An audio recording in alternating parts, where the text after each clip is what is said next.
Well, roll tide, everybody. Today's the day that you've been waiting for. It is the A-Day day. It used to be the A-Day game, but it's the A-Day game day, but it's really not a game, but it's still, we're going to be in Tuscaloosa. We're going to be hanging out at InnisFree afterwards, and we're going to be talking football. And we're going to get an opportunity to just put our eyes on Dijon Lee and Latsier Brooks and the quarterbacks, Ty Simpson and the rest of the gang.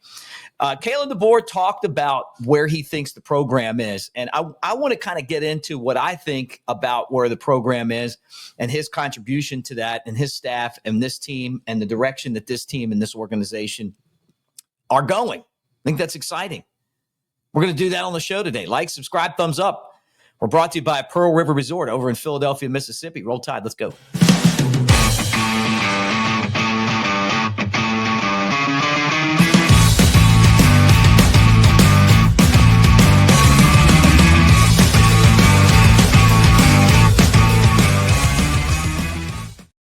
Listen, everybody, Mick Gillespie, Bama Tailgate Show. Like, subscribe, thumbs up. Thank you for being here. And roll tide, everybody. All right, look, Kalen DeBoer is excited about the direction of this program. You know, he's talking about refining things and evolving. And, you know, obviously he wants to take the next step of continuity. And, you know, he talked about where they were a year ago, 15 months later, replacing Nick Saban, you know, having so many guys transfer out of the program. You know, not having Ryan Grubb the first year would be something else that he didn't really talk about, but, you know, is part of this. And all in all, the exciting thing is that DeBoer feels like the program is in great shape, right? Bama didn't lose a whole lot of players to the transfer portal, not like a bunch of other teams. And they also have done excellent keeping their coaching staff. They fired a guy and they brought in a guy. And the trade was great.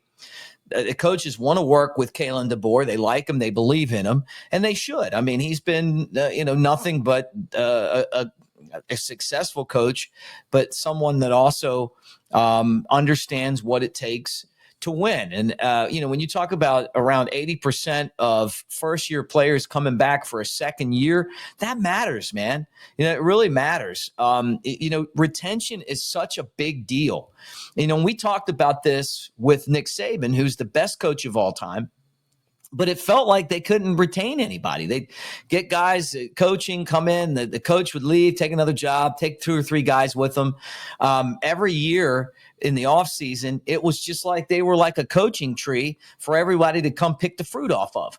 Kalen DeBoer has brought the same guys with him down the line. Even Kane Womack, who was the head coach at USA in Mobile, we used to coach with him. So even though he didn't come from Washington, the coaching position was there. DeBoer felt comfortable with him, had worked with him, believed in him, and brought him in. And honestly, I think that's turned into you know, a pretty good thing. Now, Bama's got 8 seniors that are leaving.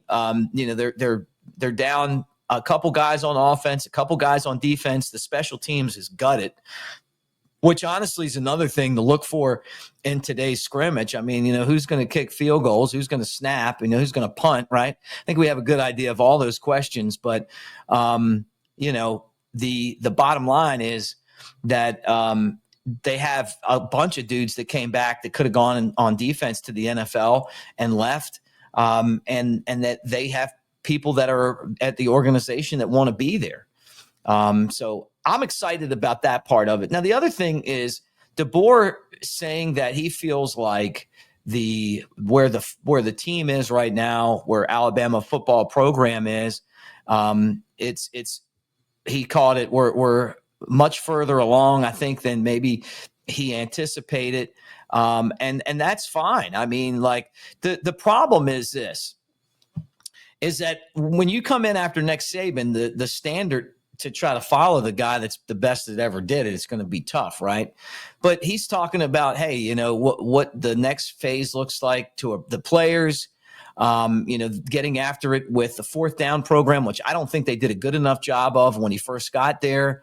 You know, he talked about spring ball, and then confidence and relationships. And then the other thing that I think is going to help him too is that he brought in some transfers that are big parts of this team. You know, Parker Brailsford, the center, Jeremy Bernard, the wide receiver. Obviously Austin Mack, who's probably going to be the backup quarterback. But you look down the line. I mean, some of the Bernard and also Brailsford, they're two of the most important guys on the team. So if those guys are buying into what you're doing, and I heard Brailsford basically say, last year we weren't very vocal. We're vocal now. If things aren't going the way they need to be going, then we're going to make sure that they do. The Bama standard is holding each other accountable, doing your job, right? Following the process. And it didn't feel like last year Alabama followed the process. So, how does DeBoer's second year look? How is he going to be able to kind of get the ship back on there and do better than a 9-4 record? And the thing that he said was basically the key is you got to win the close games. And he was able to do that when he was at Washington. He's going to have to do that at Alabama. And the close games include, losing to Vanderbilt and Tennessee, right?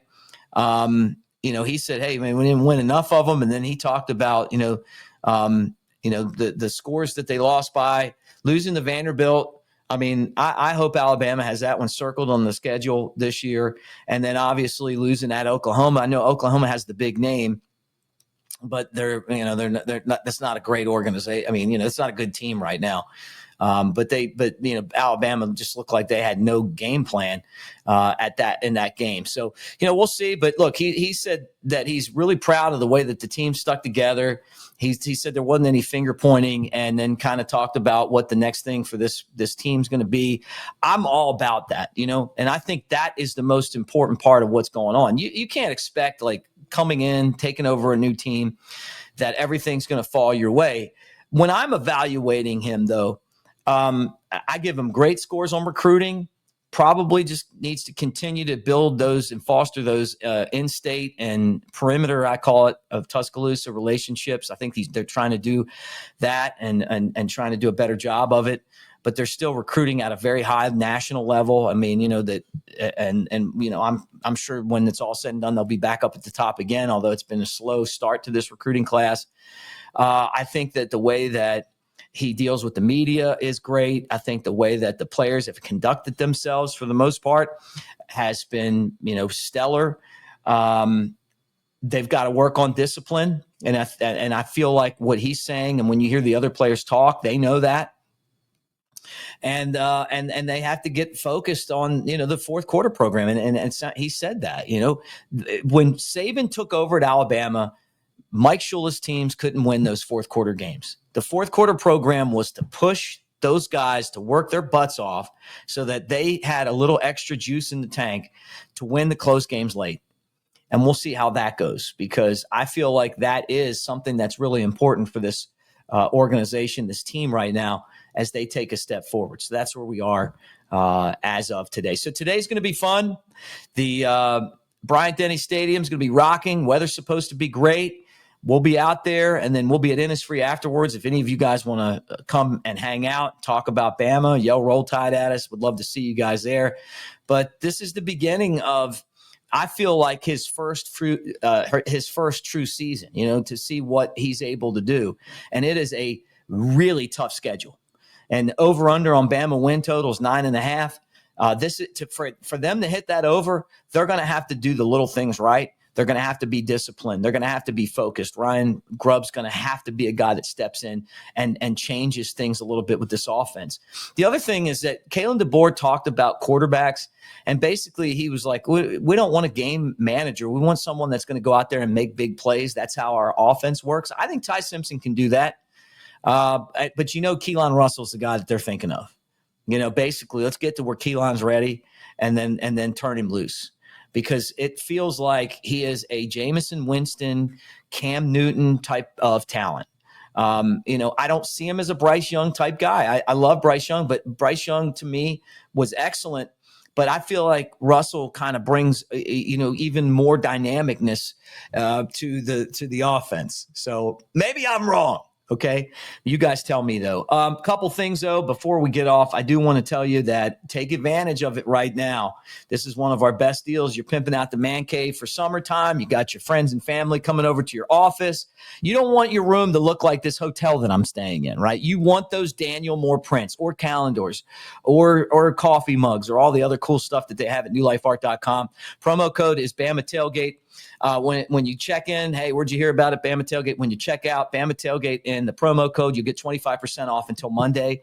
And you might want that Ryan Williams print. Now's the time to get it. Maybe the grave digger. Maybe you remember some of those great championship moments. Take advantage of that right now. And I'm telling you, I love them. I got them. People come over and they just stare at them because they're beautiful. And it also shows that we are fanatics, us Alabama fans. And I'm proud of it. So roll tide on that. And then finally, Pearl River Resort, the Timeout Sports Lounge. It's awesome at Goldman Casino. It's like going to Vegas, but you're not, it's an hour and a half from Tuscaloosa, 2 hours and change. A buddy of mine was saying, hey, man, I got a poker club. And as a group, we want to go over there, do it, man. You got a bachelor party. Clint Lamb said he went to a bachelor party there. They have everything you need.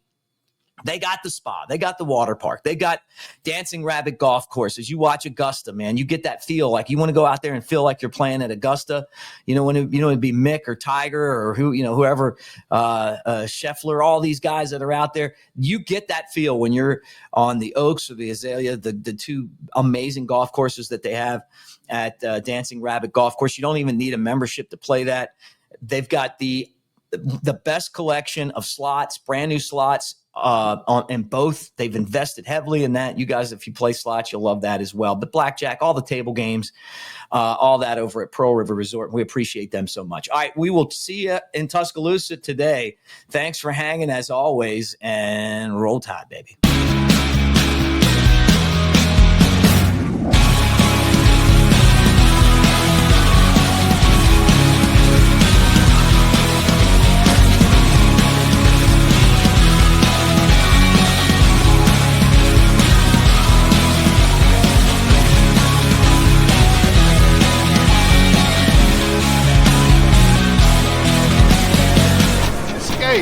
To Pearl River Resort.